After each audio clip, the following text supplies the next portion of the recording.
So Calicast is back with a bang. Hope you're all good, everyone, and loving life and the summer sunshine that is going to be coming our way.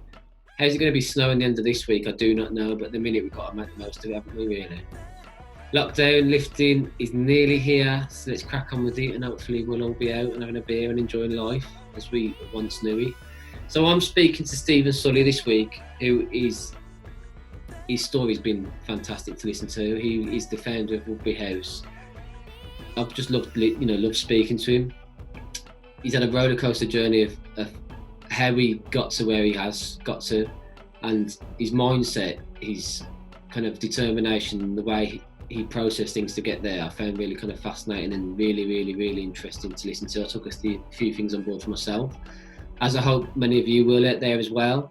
But yeah, obviously you know the drill. Listen, like, love, share, give me a hug if you want to, no problem at all. Get going. All right then, see you later.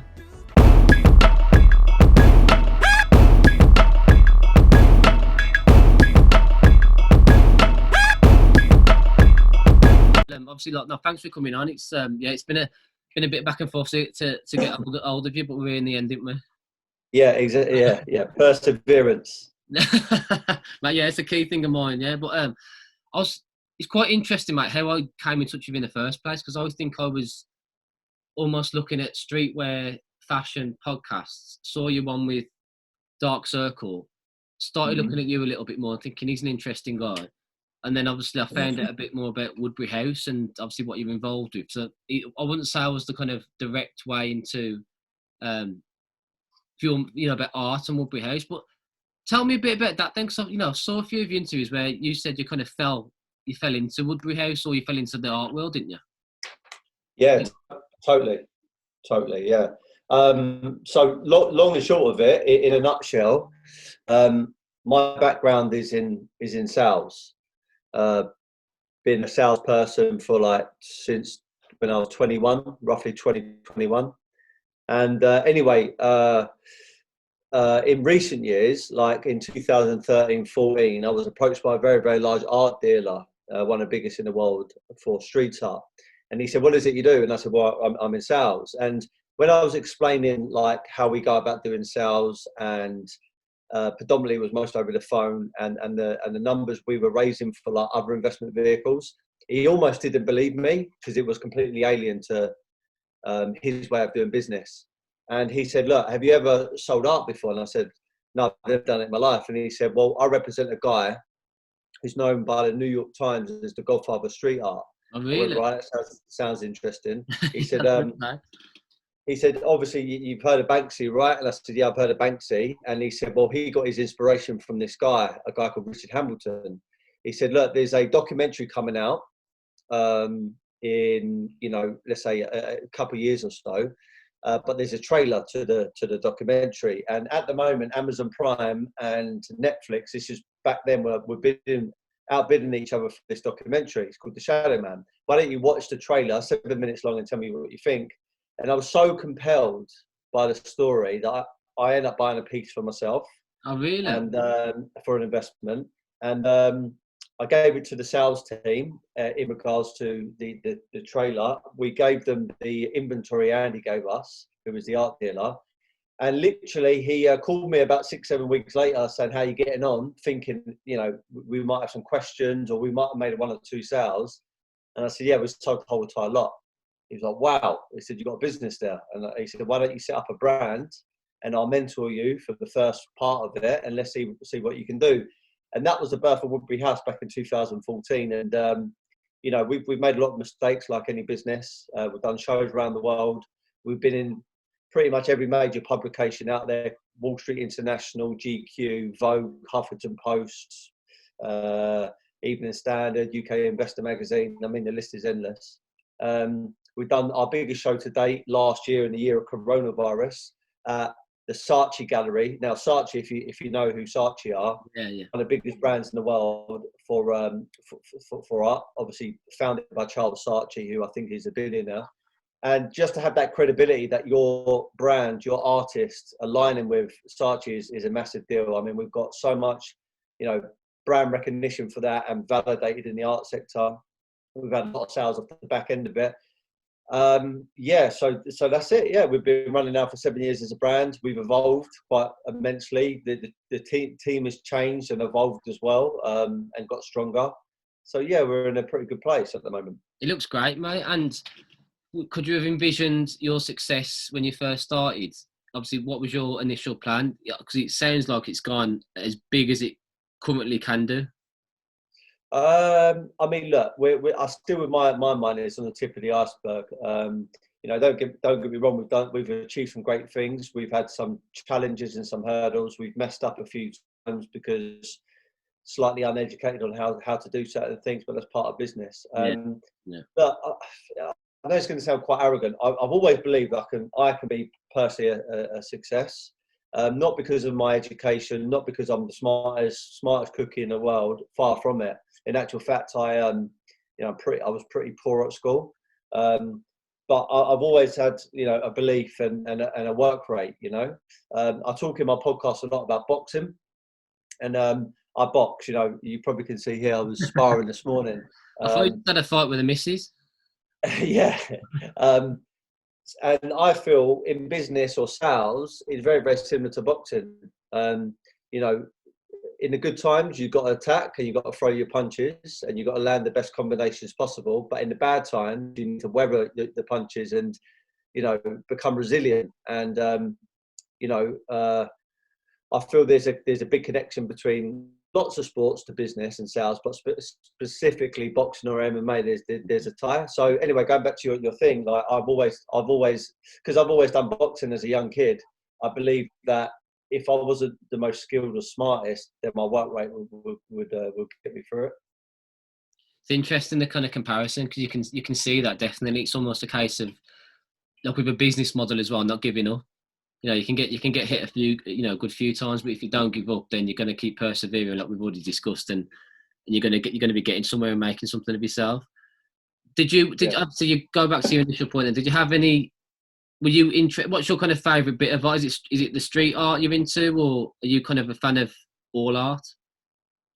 I mean, I think all of us, if we saw a picture on the wall, whether it's from modern art, street art, contemporary art, minimalism, neons, I think we would all have an opinion on it, whether that was good or not so good.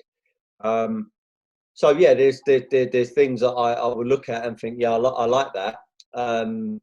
But that's just from a visual point of view. What a quote I made once for our PR company. They asked me to come up with a quote, and my quote was very different to everybody else. It was along the lines of, art is a bit like food.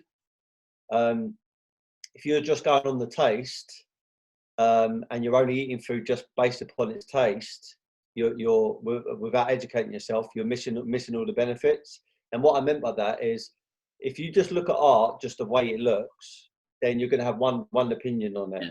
The moment you get educated on the genre, and more importantly, the most important thing, the narrative and the story behind the artist, that's when your taste buds are going to be shaped. Going back to the food analogy, I hated avocados for years. I think it was because of the texture, but I also knew that they were good for you, but I didn't really understand how good they were for you. But the moment I started researching the good fats in now, and it can preserve your it's good for your brain. It's just such a good superfood. My taste buds started to change, and then I now consume them pretty much every single day. Yeah. But if I didn't get myself educated and just went off my taste buds, I may still not have be eating avocados today. And I know it sounds quite a weird analogy, but art is very much like that. When I first looked at the Hamilton pieces, it was basically a black shadow figure on a canvas. I was like, what's the big deal? Who cares? Yeah. The moment I saw that documentary, I was like, wow, this is real powerful shit, like massively. And even in the documentary, it references how Banksy got his inspiration from Hamilton. So I'm like, wow, this guy really is powerful. So whereas some people might see a black shadow figure on a canvas, I see a whole slice of history. So yeah, I mean, I do like street art because that's what I'm in. But I think you like what you're educated on. Definitely, mate. And it's very, like you say, it's very subjective, isn't it? And to put it into context for different people, you can see one picture or design or piece of art, and 10 people are going to have 10 different opinions on it, aren't they? And that's the probably the biggest thing with art, isn't it? Because I'm hugely into kind of like, I say street art, but it's like obviously graffiti and kind of shepherd fairy and all that jazz. So I'm quite interested into that and kind of the statement and message it stands for, as well as the actual design of it as well. Yeah. There's a lot in that, I think, isn't there, in terms of what kind of bold statement are these artists trying to make with their work, and it's their words, isn't it? It's their kind of powerful actions, and it's quite intriguing. Yeah, yeah. I think typically, if the artist has got quite a checkered or Yeah, sometimes a controversial background, it makes things a bit more interesting. I mean, would we be as interested in someone like Jean-Michel Basquiat, who one of his pieces in 2017, who was Richard Hamilton's painting partner, sold for $110.5 million, one piece of art. The guy was a massive heroin addict. You know, if he wasn't a heroin addict, would the market be as rife and as buoyant it is today? Probably not.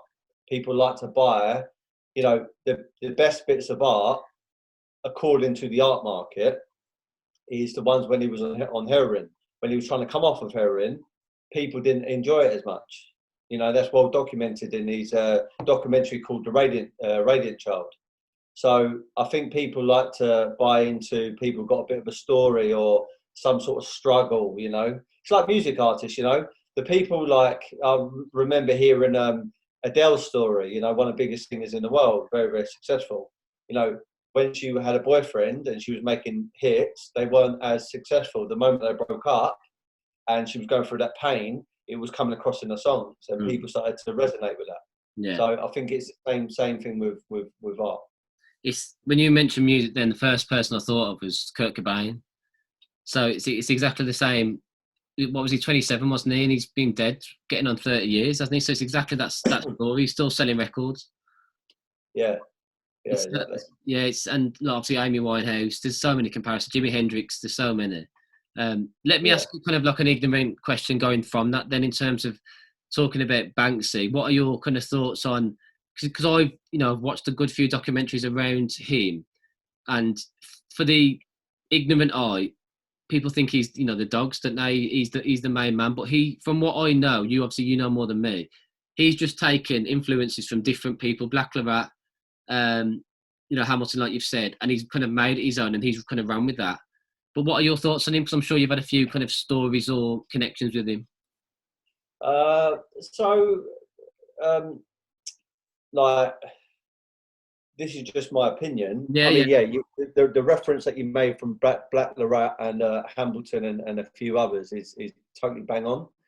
But that's kind of the point, isn't it? I mean, if you're in fashion, if you're a music star or a canvas street art, artist, you are going to draw inspiration and then education and motivation from your predecessors or even your precursors. You're gonna draw some influence off of them.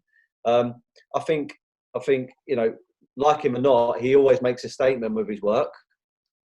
But I feel it's more clever marketing, marketing stunts or marketing ploys. And the facts are, you could be an average artist, but you could have a phenomenal marketing strategy and you will become a success. You could be the best artist in the world, and if no one knows about you, your market's going to be flat. So you need it to be hand in hand. You need a good product, and you also need to know how to work your product as far as marketing is concerned. And as far as Banksy, he smashed it, hasn't he? Doing things like shredding half of the piece of art is amazing. Like how he thought about that. There's multiple different things that he's done. Quite controversial, quite compelling or big statement kind of pieces that he's done on the streets of New York or even the UK or anywhere. Yeah, I just think it's clever marketing. And if you look at his original market, to his limited edition signed prints and then the unsigned prints, it's just mental how much they've gone up by. I understand the originals, but you had an unsigned run of about 600. So for anyone who doesn't know what that means, it means essentially a copy, an approved copy by the Banksy, let's say IP or the estate or the archive, and one which was unsigned, so he didn't sign it, sold for over 150,000 recently. That is mental, you know. A signed limited edition by Banksy sold for over 300,000. So you can really see that even the limited editions by Banksy, anything that he touches is an investment, for sure. I remember being, I think I must have been in teenage years, and obviously his book came out, and it's still quite prevalent now, isn't it? And it's going back to his marketing kind of techniques, and he's very, very, very clever and very calculated in how he's kind of adopting. Because, like you say, he's ran with it, and he's smashed it basically. But the back of his book, where it says a quote from the policeman, like, "You're not going to get a quote from us for your book." It's as simple as that, and I think that just sums him up, doesn't it, in terms of how clever he is. I remember just reading that. I think it must have been about, I don't know, 16, 17, and thinking, "You clever bastard! Like you've just fell for that trick, haven't you?" But I find it quite interesting because obviously I'm nowhere near on the scale you are, mate. Obviously it's your kind of passion, your life, isn't it? And I've always kind of skirted around it for the last 10, 15 years. I'm into it all, and I love the stories behind it because I'm into like my hip hop as well. It's all very kind of parallel. It's exactly what you're saying about, you could have the best rapper in the world, but nobody knows about him. And I'm very much into kind of finding those artists. But then if their marketing isn't there, they're never going to be found. So I'm sure there's hundreds of better artists than Banksy, but they're not going to be on the scale, nowhere near he is. Like, obviously like Black Lovat, for example, he has never had that kind of marketing or that kind of level or exposure. Well, he's had the exposure, but to be on the same level as Banksy, he's never going to get near that now, is he? Obviously, do you know what I mean? Yeah, I mean, look, only time will tell, and Yeah. I think if it goes back down to that, how successful do you want to be and how much you really want it. I mean, if he suddenly decided in his mind, I'm going to become bigger than Banksy, and he fought for that position, and done some very clever marketing, and pursued it, I think it's achievable. But whether or not he's got it in him to do that. I mean, typically some of the artists become quite bitter because one of their affiliates, who might have taken a lot of inspiration from their work, they could go and run off, and they get angry and they come a bit bitter behind it. I mean, I just interviewed recently, which comes out on this Wednesday, a guy called Angel Ortiz. He goes by the name of LA2. He's a thoroughbred street art artist. He was painting partners with Keith Haring. So when you look at Keith Haring's work, you've got like the bubble shape men and also the dogs, which he's quite known for. But then in between, there's these squiggles. And what a lot of people don't know is most of the time, LA2 was doing them. That's what his style is. Now, obviously, Keith Haring, he died at 31 years of age. His market's gone through the roof. Some of his pieces are selling for tens of millions of dollars now, and his limited edition market's doing extremely well too. Very, very commercialized. There was a bit of bitterness, inside LA2's conversation with me. Now, rightly so, maybe because he wasn't given the credit that he should have got. But I think there's only a certain amount of resentment that you can have before it starts taking over. If you decide, right, I'm pissed off, I now need the world to know who I am and what I've done for the art market, and you make a stand and you start moving forward. And I think there's plenty of artists like that are going to look at Banksy and go, well, yeah, he's only there because of me, or he's only there because of this. The facts are he's there, and the facts are you're not there. So what are you going to do about it? You're going to carry on moaning, or you're going to do something about it? And that's what it comes down to. So in terms of your Woodbury House, how do you? Obviously, I'm guessing you're dealing with artists. You've dealt with hundreds, if not thousands, over the last 6-7 years. What kind of artists are you coming across? Because you've on the scale, it's literally from self-starters to the huge names, isn't it? So talk me through that and how you deal with them, because I'm guessing starting a business anyway, but then starting it within the art world must have been a huge kind of learning curve and eye-opener for you. Yeah, I mean, fundamentally, right, look, I'm not a mentor. I'm not this person who sold a company for 100 million. I'm not a billionaire, but I am going to achieve all those things in the future because I'm determined to do that. I want to come across that I'm giving people advice because I don't feel like I even warrant that position at the moment. When I sell a company for 100 million, yeah, I could say I can give you advice because I've done it. But this is just my take, right? As you know, as people coming into the world, everything's important from education and all that kind of stuff. Okay, but the number one thing I've taken from life in 35 years is learn the craft of selling. Yeah, I think learning to sell overrides a lot of other things. Becoming hungry for success, but also learning to sell are two things which is like hand and glove, goes hand in hand, and you know, you can become very successful by just learning that skill. And when it comes down to art, if you can sell one thing, you can sell the other. The great thing about art, though, as we well know, a good salesperson is a good storyteller. They're good at telling narratives. They're good at, you know, talking about the history of the artist. Because I used to sell things like bonds and, you know, loan notes and stuff. And how can you really sell the sizzle when all you're talking about is this bond's going to give you 5% per annum? You put your money, 25 grand in, you hold it in there for 3 years, and then you get your money back. That is it. It's black and white. Quite hard to sell that. You can sell that, but it's very, very boring. With art, it's just about storytelling. There's a lot of flair to it, and it's great, especially when you've got assets like, you know, the artwork itself. You've got documentary of Hambleton, the Shadow Man. The documentary won an award at the Tribeca Film Festival. Countless articles. Two predecessors where their market's gone up by, you know, thousands of percent since they died, you know, back in the 80s and 90s. You've got credible people collecting his work like Giorgio Armani, Alicia Keys, Bruce Willis is one. I mean, there's so many different factors that you can sell off. So going back to your point, like we focus on Hambleton. 95% of our concentration is still on Hambleton because one, it's the best story. It's a great narrative. We believe in his market. We've been working on it for so long. And one thing we know is if you do your research, when any of the greats die, from Picasso to Andy Warhol to Liechtenstein to whoever, it takes about 5 years for the market to correct itself and for the market to really begin to catch fire in a good way and to appreciate to the next level. We're only 3 and a bit years into that with Hambleton. So we know that in the next 12, 24 months, you know, give or take, we are going to start seeing pieces go for millions and millions and millions of dollars. I mean, one already went in the public domain in Phillips for 550,000. So we know it's already catching the momentum.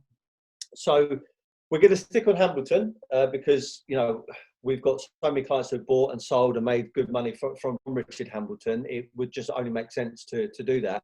But also, where we're not from the art market and we don't, I would say we're quite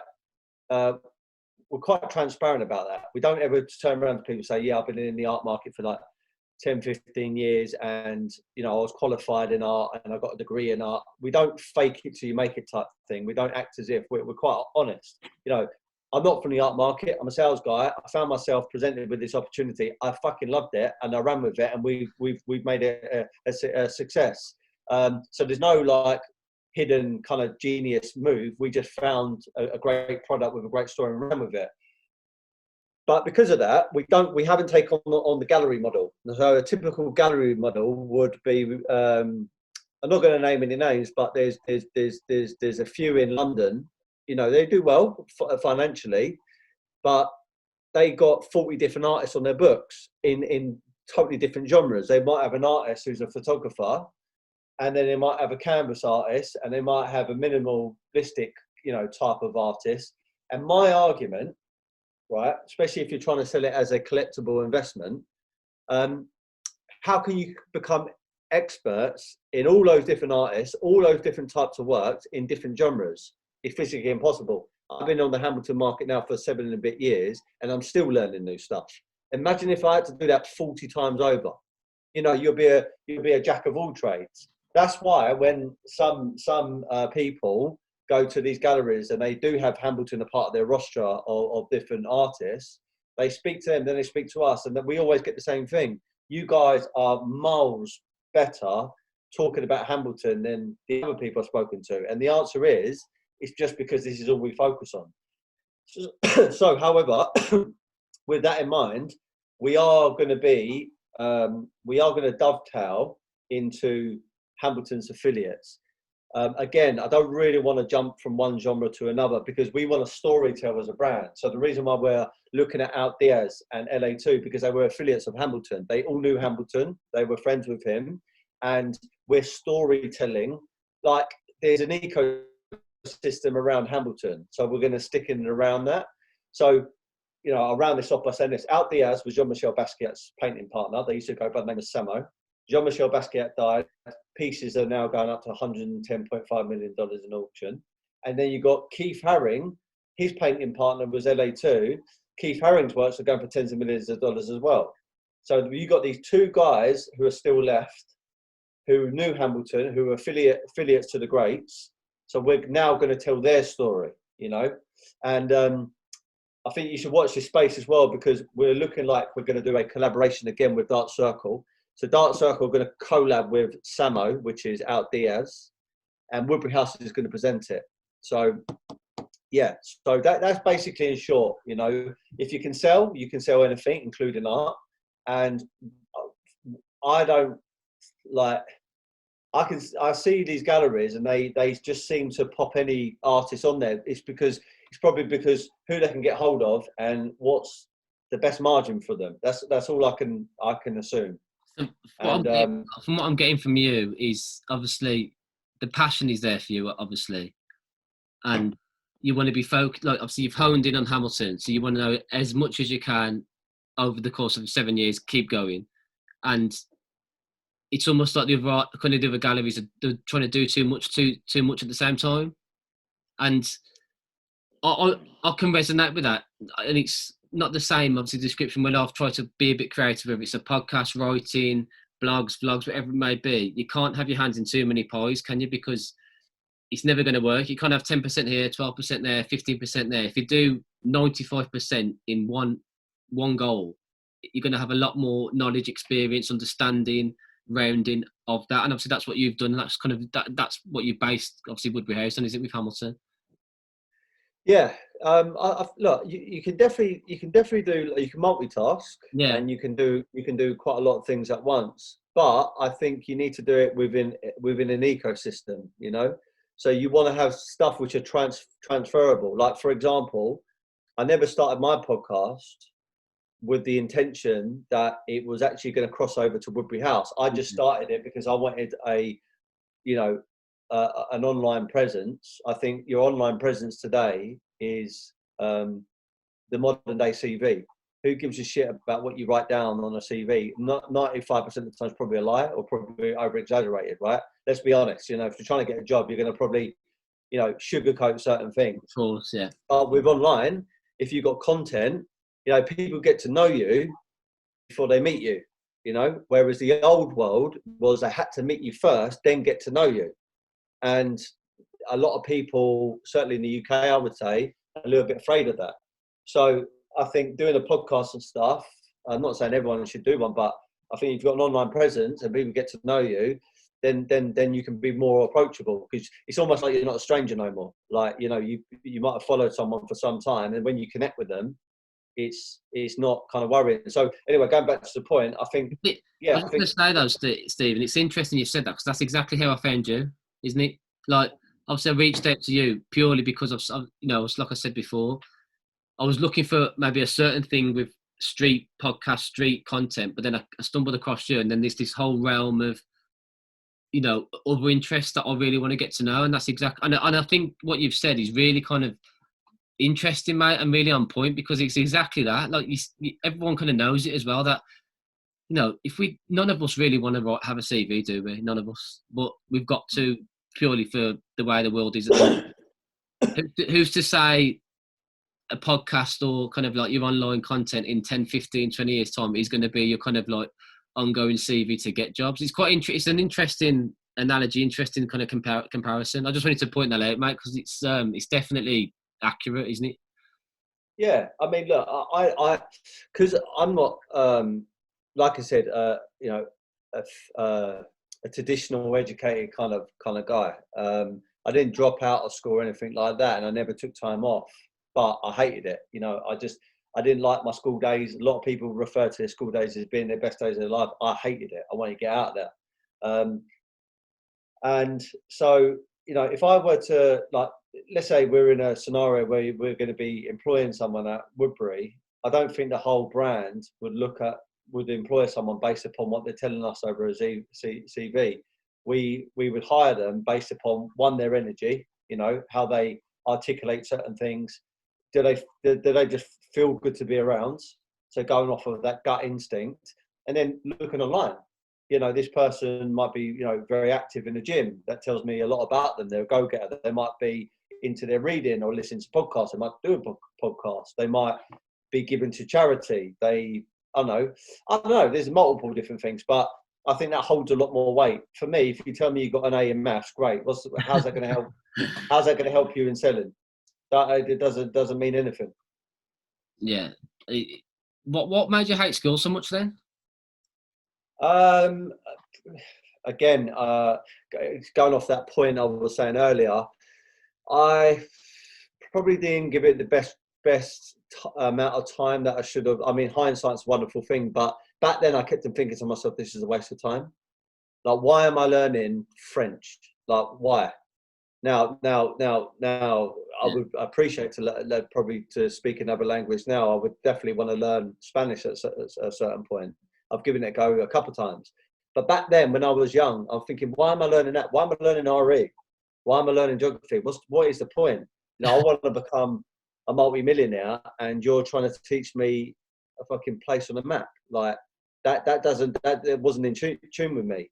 I'm not saying school was a waste of time. Of course not. It gives you a foundation. But for me, it just didn't resonate with me. So I just wanted to get out there and start working or doing something, physical. Yeah, that was it really.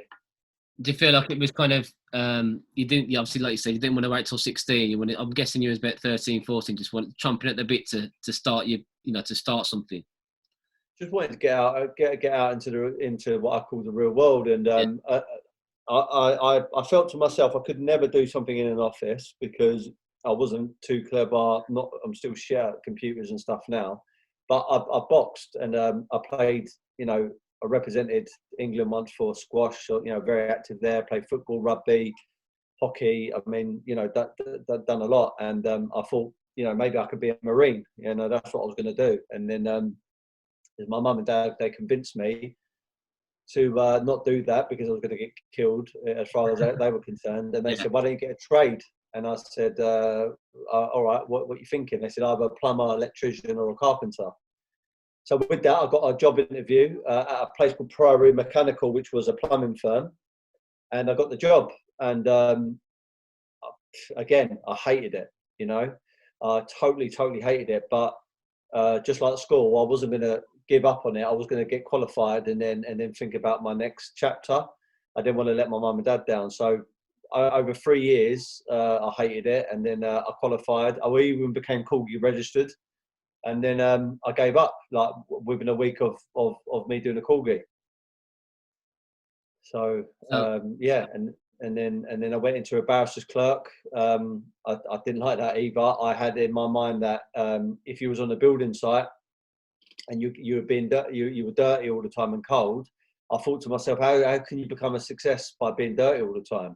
So I've got to get into a suit because people who wear suits are successful. This is how simplistic my mindset was back then. So I went into a barrister's clerk in 22 Lincoln's Inn in Chancery Lane, and I hated that as well. And the best and worst thing happened to me, which was in 2005. I had a motorbike accident which made me split my kidney open, and I was in hospital for some time. And when I was laying there, I was thinking about what I was going to do with my life. Bearing in mind, I'm only 19 or something at this point, or 20. And a friend of mine came and saw me. He was a sales guy, and I think he was earning between like 10 and 20 grand a month selling. I was like, right, He said, I think you'll be good at it. And I said, I don't know. And he said, no, honestly, mate, I think you'll be good at it. Why don't you get yourself better and come and have a job interview? So with that, I got better, went for a job interview, left the barrister's clerk in early one evening, and I walked into this car park, and there was Porsche Turbo, Ferrari, Range Rovers, Porsche Cayenne, Audi TTs, Porsche Boxsters. I was like, oh my God. And as I opened the door to this sales company, as it opened up, there was banks of, salespeople, and it was just electric. And I thought, whoa, this is where I belong. Because it doesn't matter whether you're educated, it doesn't matter about your background, age, gender, race, it doesn't matter. All you needed is a good attitude and worked hard. And obviously say your presentation. And I thought, that's simple, I can do that. And that was it. Mate, I've loved that. I've loved hearing it. Honestly, it's because I have that. I think I have that question. I give myself that question every single day. Look, everyone wants to be successful, but it comes down to, the simple facts of working out what you want, being determined enough and proactive enough, and having the energy, enthusiasm, all of that to go for it. And it's just interesting what you've said, mate. It really is, because I can resonate with it so much, because I have that struggle every single day. Do I want to work for someone? No. Do I want to work for myself? Of course. Do I want to be a multimillionaire? Do I want to be successful? Bigger house, bigger car, all of that. And it frustrates me, if I'm being honest. I don't like working for someone else. And because I work in, obviously I'm doing this as like my side hustle, but I work in, I was a journalist and I work in PR now. So I've worked for various, marketing and PR agencies across the West Mids. And as much experience and understanding of as I've got, do I want to do that forever? Absolutely not. I know what I've got good skill set. I know what I'm good at. I know what I'm bad at. But that's the biggest thing for me, Steve. Like, I'm 31. Like, I'm thinking, right, heading into my 30s now. Where do I want to go with that? And it's just trying to figure out that path, isn't it? Obviously, you've found yours, and I'm good. I'm obviously good and everything, but I'm never happy, mate. I'm always looking for that next thing, and it's kind of like what you were saying when, you could see tradesmen, and then you can see suits, and you're thinking it's not, and you have that feeling, don't you? You just know it's not for you. You're kind of destined for other things, maybe not necessarily better things than what these guys are doing, just a different thing that you need to fit into, and that's kind of where I am. Do you know what I mean? And it's really interesting speaking to you, Max. I didn't think we'd go like I'd be talking about kind of this, like, this kind of level of conversation, but yeah, it's a conversation I have every day with myself as well as other mates, and just even starting a podcast. I'm thinking, right, I've got this like ball of creativity. What the fuck can I do with it, basically? Like, I go down the writing route, I do the blogging route, but what's the end goal I'm trying to achieve? And I think, with PR, I have to deal with KPIs and results every single day, but then I struggle to kind of figure it out for myself. But then I think that the biggest thing, and like this is obviously starting the podcast is probably one of the biggest things to overcome. Then once you get going with that, keep running with it and just seeing where it takes you. But it's just interesting what you've said, Matt, because I can relate to it so much. Yeah, I've done a podcast some time ago on my own, like a solo podcast, wasn't an interview, and the title of it is "Have Your Own Plan, Otherwise You Become Someone Else's Plan." And if you really think about that, it's very, very true in life. Like, for example, I've got a son, he's 2 and a bit years of age. He can't have his own plan at the moment because he's too young. So guess whose plan he's a part of? My plan. I tell him what to do every single day. I tell him what to eat, and his mum does, my wife, and he's living by our plan. But at some point, he'll get old enough where he can look after himself, think for himself, fend for himself, and then he either needs to develop his own plan, or he'll find by default you'll go into someone else's plan, which is maybe his wife's plan, or our influence's plan, or work, or whatever. You become your boss's plan, don't you? I'm not knocking working for someone, because not everyone has the mindset, the skill set, the resilience, the emotional kind of how to handle your emotions going into business, because there's no guarantees. You know, there's no certainties. So don't go into business.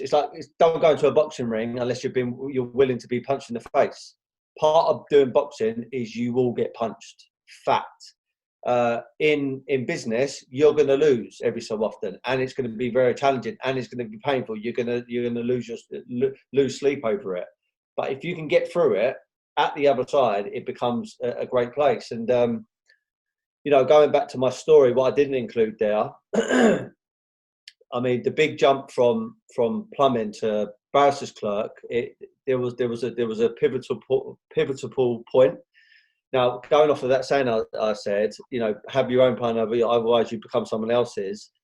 Was my mum and dad's plan. Fact. You know, I didn't want to be there. I didn't want to do it, but I'd done it because I said to them I would do it.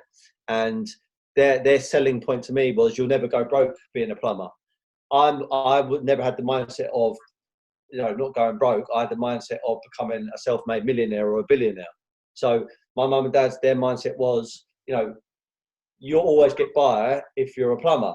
But that's great if you just want to get by. I don't want to get fucking by. I want to own shit. You know, I want to run shit. I want to, you know, be a, you know, powerful force in the world. You know, and again, not knocking my mum and dad. They were just saying it because they loved me and they wanted me to do okay. And they didn't want me to get hurt, you know, emotionally.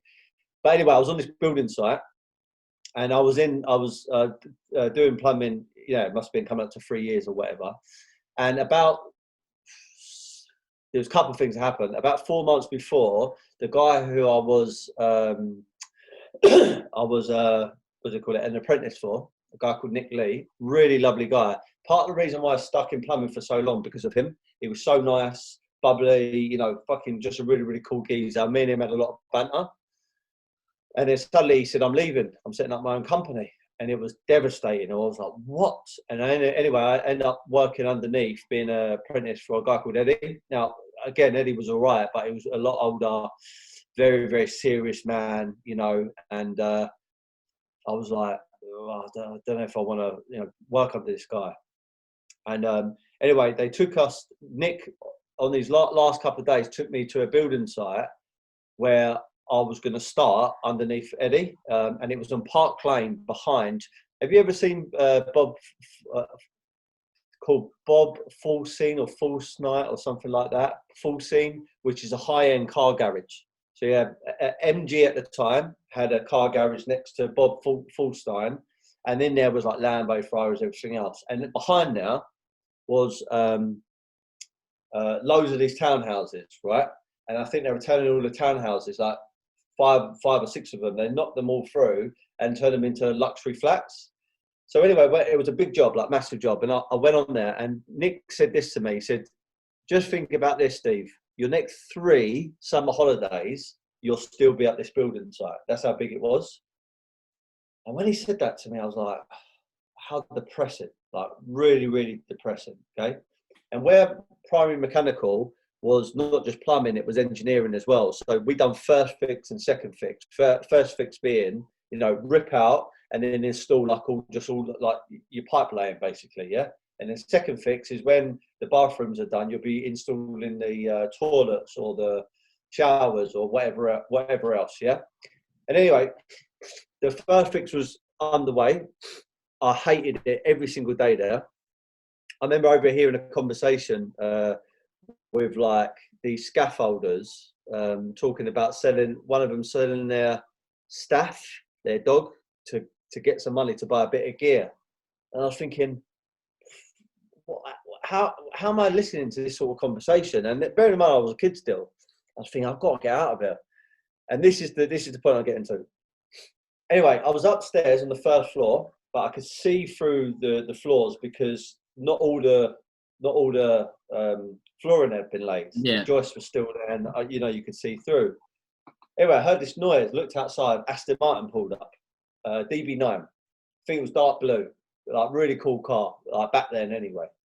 And anyway, this guy got out, like handsome, good-looking guy, dark hair, tall, probably 6'2", long jacket on. Walked into the building site, walked around, and I was watching him, and then walked back out after about 10, 15 minutes, jumped in the car and drove off. And I went downstairs and I went to the foreman, because the foreman always used to have a go at me for not putting my hard hat on or gloves. I mean, there's so much health and safety these days. I mean, back then there was a lot. I can't imagine what it's like now.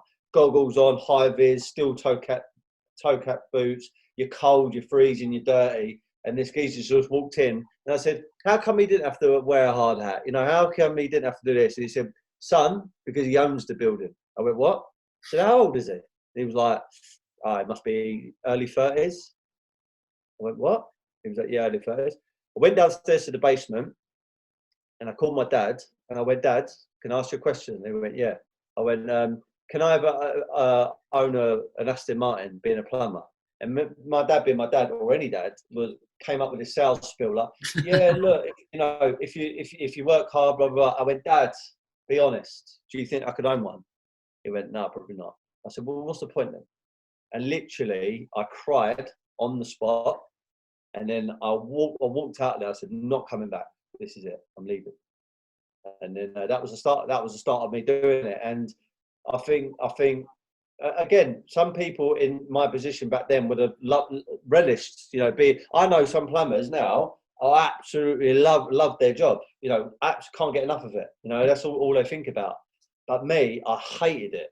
And seeing this young guy, well, relatively young guy at the time, pull up an Aston Martin and he owned the whole site, I'm thinking, that's got to be me. Like, I'm not the plumber. I'm just doing this to help my family. And yeah, that was the bit of encouragement I needed. So yeah, that's a bit of a sub story to it. No, mate, but it's great to hear, isn't it? Because like you were saying, you not to be arrogant or anything like that at all. It's like you knew back then you were destined to do different things. Like, you don't want to say better things. You knew what you wanted to do, and it wasn't what you were doing. My biggest fear, Steve, is I'm going to get to 40, get to 50, and look back and think, I should have done that when I was 25. I should have done that when I was 30. Why did I not do that? And it don't keep me up at night, but it is a huge kind of driving factor for me, where I want to be doing. I want to be working towards something. I don't compare myself to anyone, because you can't in this world, but you see your friends, you see other people your age, your experiences, your kind of backgrounds, went to the same school as you, whatever it is, and you see how well they're doing. You think, why am I not doing that well? And it's all about your mindset, I think. And you, from what you've told me, is that like it's definitely to do with your mindset, your attitude, what you will settle for, what you won't settle for. And it's inspiring, really, to hear you. If I'm being honest, it really is, because look what you're doing now, and just like I say, go back to even doing this podcast. Yeah, you shit yourself starting it up, and you think, God, what are people gonna think? What am I doing? I've got a deep Dudley accent from West Mids. Like, who's gonna understand me? Do you know what I mean? I have no idea where this is gonna take me. Like, if it takes me somewhere, great, fantastic. If it doesn't, that's great. I've still tried. I'd rather try and say I've tried than not try at all and really regret it. But it's great to hear that like those stories are mad. And when you're telling me, I could picture you doing it as well. You're 100% a lot more smarter than me, yeah. And you know, you're very articulate, and you know, clearly with your job, you know, you're good at what you do. But I'm trying to say this in the right way. Where I wasn't smart, right, but I just had drive, that really helped me. I know it sounds really stupid, like being a bit I get it. simple. I'll tell you why I say this, yeah? Because if I was slightly intelligent and I was in a job where I didn't really like it, but I was, you know, I was too logical thinking. I was like, well, I've got to stay here because it pays the bills and everything else. Where I was a bit like naive, stroke dumb, thinking, well, I'll just take a leap of faith anyway. I'll just do it. You know, being a little bit more simplistic served me at that point in time, because I thought to myself, well, sod it, I'm just going to go off and try something. If I fail, I fail. Sometimes when people overthink it, and it's an easy thing to do, you get stuck in the pattern and in the trap of, well, if I fail, the embarrassment, lose money, my ego, my emotions. But I listened to something once on Dragon's Den. It wasn't Dragon's Den. It was the program about the dragons, and they followed each of them around. And there was a dragon on there. She was a female. It's not Deborah, but it was one of the others. Yeah. I think she was from Bolton. She had a logistics company, I think it was, or a freight company. And she was in her villa in Spain, I think it was, or Portugal. She was overlooking the veranda and stuff. And they asked her a question. They were asking her about her wealth and everything else. And she turned around and she said this one thing. She said, something along the lines of not fearing stuff. She said, you come into life with nothing and you go out of life with nothing. So everything else in between is borrowed. And it's so true. The clothes I got on are borrowed. The watch I've got on my wrist, the roof over my head, it's all borrowed. You don't own it. You think you own it. You own it because life's saying you own it, but you don't own it because when you die, it doesn't go with you. Now, if you really think about that, why wouldn't you just go off and try and do something? Because everything's borrowed. Nothing's real, in some senses. Yeah. Now, I'm not saying put everything on red and gamble everything you got away. I'm not saying that. I'm just saying that the most valuable asset or thing that we have is time. You're never going to get that back. Money comes and goes. But if you're not pursuing something and you're not utilising your time, as you're saying, the thing that eats people up is regret. Why didn't I do that? Why didn't I try that? Why didn't I take my chance? And the longer you leave it, I have regret. Like sometimes I think like I was sparring this morning and I was sparring a professional called Dan Morley and he's better than me, but he's 24 or something, I'm 35. And I was thinking to myself, if I gave boxing a bit more of a serious, I was having a mini conversation with myself in the ring. And if I gave it a bit more, I could be beating this guy now. If I gave it a bit more time or I fought a lot more, I could be better than I am now. I'm probably better than him. And that's a slight regret. But then at the same time, I don't have to interfere with my work. But, regret is always going to be there. It just how much regret are you going to stomach? And I think you've done the right thing. I think doing the podcast is great because, one, if you get it big, you can monetize it. But that's obviously, that's one benefit. Yeah. The other thing is your brand profile. People get to know you without meeting you. And then the other one is, like for me, the network that I've developed off the back end of the podcast has been unreal. Like really good. It's opened up multiple doors. And Grant Cardone says you need to invest into people first and assets. Invest into a network, which your podcast will do organically over time, and then invest into assets. And for me, what is your ideal lifestyle? Well, without even really knowing you, I can only imagine that spending more time with the family, doing what you want, how you want, with whoever you want is kind of, your goals and also your vision. Yeah. Well, how are you going to do that? I think your podcast is going to allow you to do that. But I think if you save money and put it into assets and you sacrificed a lot of the money that you might put on other stuff for 5 years or 6 years or 10 years, I guarantee you have enough passive income coming in when you can do whatever you want. If you chose to work today, great. If you chose not to work and go on a yacht for a week or two in a sunny destination with your family and friends, you have the money to do so.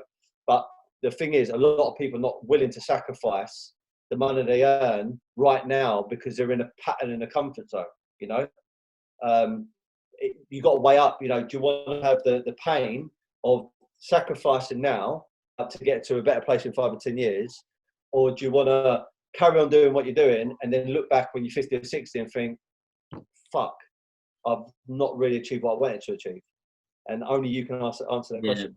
It's that self-sacrifice, isn't it, for the longer gain? And everything you say, mate, I've had these conversations myself over and over again, and probably when we finish this conversation, I'll be spending the afternoon thinking, "Come on, Dave, what are you playing at?" Like, it's just interesting because it's like you're saying, it's that settling aspect of things, definitely. And could you be pushing yourself more? I remember, I think like similar to you, I was working in a bank about 10 years ago, HSBC, call handler, didn't give a shit about it. It was just a money to, job to pay the bills. I wasn't even living in my own place at the time, just saving up to go travelling. And I remember speaking to a girl there and she was like, yeah, I'm happy here. I'm doing 8 till 4, Monday to Friday, get weekends off, paid 20 odd grand, all's good. And I just remember looking at it, and I'll always remember, and I just remember thinking, I was like, are you really happy with that? And she goes, yeah, that, like, Dave, I am. And I was like, in my head, I was like, fair, if that's your happiness, absolutely fair enough. That's your life, but that's not me. This is a stepping stone for me, and I think that's the thing. Just keep what next is the stepping stone for me. So it's interesting what you say, mate, and I take it all on board really, because I feel like you're obviously you're in a different position to me, but it's the same kind of like dialogue you have with yourself, isn't it? Where you want to kind of what you want to achieve. That's the biggest thing. Just what is the goal I'm looking to achieve? Am I looking to grow this? Am I looking to go into something else creatively? What it is? Do I want to work for myself? Do I want my own brand, own company? I've got the potential to do it. It's just having the patience, time, resources, money, support, whatever it is, and just kind of structuring that probably better than I am at the minute, I think. But very interesting, mate. Very interesting conversation. I've loved that.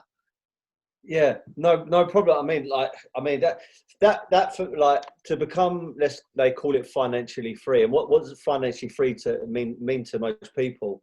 That when people say that financially free, they assume you're talking about millions and millions of pounds. No, what's your monthly outgoing? Earn that passively plus a little bit more, and then you've got your spending money. That could be £2,000 a month. That could be £3,000 a month. That could be £5,000 a month. And you can do that via assets. Obviously, property is a really good one. If you've got that income coming in every single month, it gives you that freedom to do what you want. With that income, you could go off and set up a business that you're interested in. You could take a lot of time off. You could travel the world. You could keep and growing your asset column. You do whatever you want. But again, it's about being disciplined, saving that money, and then finding certain assets to invest into. And that's currently what I'm doing with my business partner and also my missus. We're investing into property because the reality is markets change, companies change, things go wrong. And I'm a very optimistic person, but realistically, who knew that coronavirus was going to come out? Now, we're very, very blessed that coronavirus has really served the art industry, because people are pumping a lot of money into art to preserve their money. So we're booming off the back end of it. But let's just say something else happens and it causes our market to crash. I mean, just because the way we are, we're survivors and we would always make things work. But if it did collapse, then if you've got 150 properties, giving you money every single month, let's call it, I know, all of them are giving you between 500 to £1,000 a month. That's good money coming in, and then you can do whatever you want. And it's just the sacrifice. It's like training, isn't it? Yeah. It's like going back to the diet. You want to become the best boxer or the best athlete you can be. All right, well, here's what you need to do. You need to train 7 times a week. You need to have sports therapy twice a week. You need to have a high, nutritious diet, which consists of cold pressed juicing, X, Y, Z. Some of the meals you're not going to enjoy, and you're going to still feel hungry off the back end of it. People are like, well, I can't do that. I need to eat this and that. Well, you don't want to become a success, do you? It really is that simple. You need to sacrifice certain things in order to get to where you want to get to. And it's just about taking action on those points. And I just feel that if you've got a plan in front of you, and if you were disciplined, you executed that plan every single day, even in times when you feel like it's not working, over 5 years to 10 years, it's going to pay off for you. And then you can kind of do what you want to do. And rather than being a part of someone else's plan, you've got your own, and then you can do whatever you want. It's too much. People want too much of a quick win rather than putting the work in for the longer term gain, isn't it? Yeah, exactly. I think in the age of social media and in the age of tech companies going from 0 to $1 billion valuation and selling at that, it's in our face all the time. So therefore, as let's say entrepreneurs or business people that want to become a success, we kind of pin our hopes and our success and our comparisons to these big tech companies, and we think, in 2 years' time, I'm going to sell my company for 100 million. In reality, most companies, they take many, many years. Most of them won't even get there, but they take many, many years in order to get there. So social media is a blessing and a curse, because it's a blessing you can get yourself educated and connect to people and sell stuff. But at the same time, it can be a distraction, and it gives you false, realities. Yeah. People think that you're going to start a company, it's going to blow up the very next day. in actual fact, you just got to keep on persevering, and whenever it happens, it happens. You know, me and my business partner, we've got a plan to sell Woodbury House, or certainly part of it, in years to come. I don't give a shit if that happens tomorrow or happens in 10 years. I just know it will happen at a certain point. Because I don't care if it happens now or then, because I enjoy what I do, and we do well with it being in our hands, and I'm enjoying the space, you know. Yeah. So. And just obviously to round up then, and I'll leave you be. So kind of, you mentioned earlier the kind of tip of the ice, well, the start of the tip of the iceberg for Woodbury House. What are you seeing the next few years for Woodbury House? What are your plans?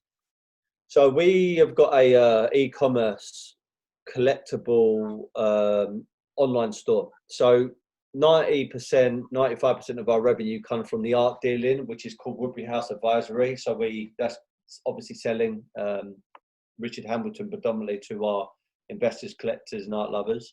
But then we have the online store e-commerce, which is going to be collectibles, merchandise, limited editions, that kind of stuff.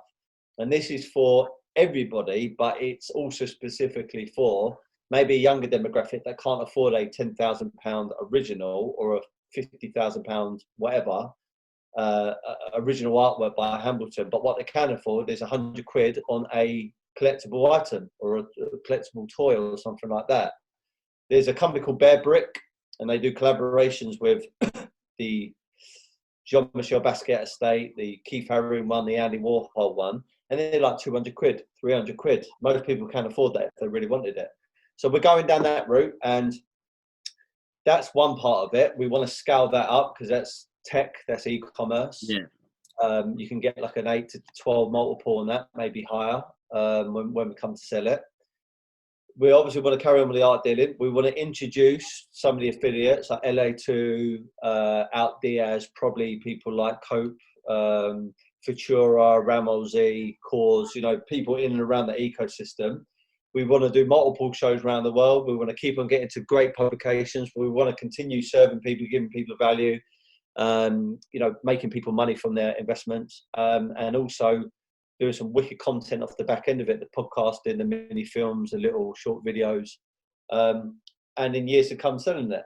I mean, what we're doing next year, which wasn't part of a business plan, but it's certainly crossing over between, you know, your passion, yeah, your playtime as well as your business. We've just signed up to the Gumball Rally. So okay. I interviewed Maximilian Cooper, and he's the founder of Gumball Rally. So cars, you know, that lifestyle crosses over into the arts, music and stuff. So we, as Woodbury House as a brand, we're going to be doing that next year. And I know we're going to do some great content, good networking, pick up some clients from there. It's going to be fun. We're going from Toronto to Cuba, driving through America. Probably going to hire Lambo, like an Aventador, to do it. It's going to be pretty insane, you know. So it's that lifestyle business as well. You know, you can do like stuff in the studio, or you could do something on the other side of the world with really cool people in a cool city, and do something exciting. Sounds unreal, mate. I bet you're buzzing for that.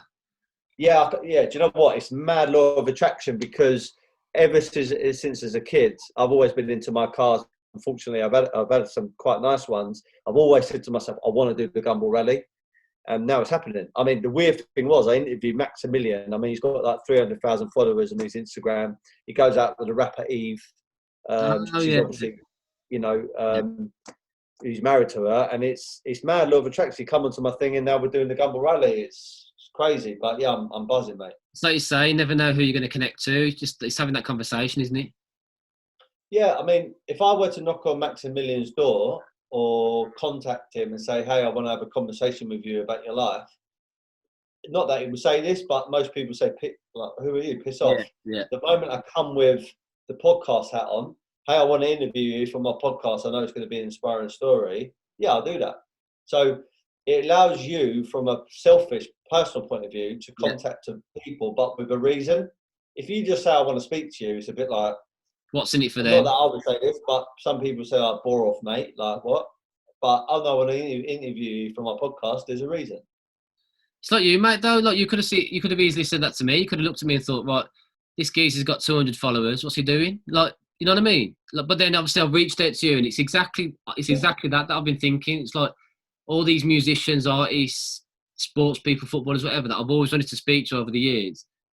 I'm trying to build a platform where I've actually got a reason to speak to, rather than just to say, yeah, I like your work, I like you, you know, you're a great footballer, have a good day. Do you know what I mean? It's like, now it's a case of, I want to come on. I'm all about people. I love getting to know people. So I did, Yeah. obviously, Stephen, me and you've spoke a few times over the last couple of months to get this sorted, but then I'm never going to get the same depth of conversation via a message or online than I have in the last hour. So, I didn't know we were going to be talking about what we've spoke about, and it's, to me, man, that's the best thing, isn't it, about podcasting and talking? And it's I appreciate your time, mate. Really, really, thanks for coming on. I've really enjoyed it. My pleasure. Thanks for having me, mate.